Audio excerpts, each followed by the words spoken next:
көрген 15-інде бас болып ел жұртын ойлап шерленген ал мен өнерлі жастың сойылын талабымның желкенін адайдың керген желкерген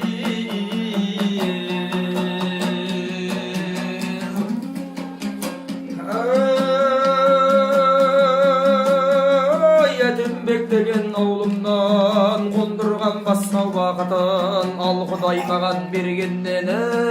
Орынжан деген атым бар дүнияға келгеннен күрішпенен із басар жеткізгенмен амандыққа ел доспенен Ақылбек жүйріктері даймен көрген солардан көрген үлгін ай жыршың едім меңгерген көленің сөзін ақтарып кебеже саңдап теңдерден 60 тарау табаби 62 тарау ақ желең домбырамау көрген батпан сөзді масқалдар шығарайын кем-кемнен жырсып ағау тартайын қадари қали денгенмен ал жыр дегенің ау аманатын атамның жеткізейін халқым сіздерге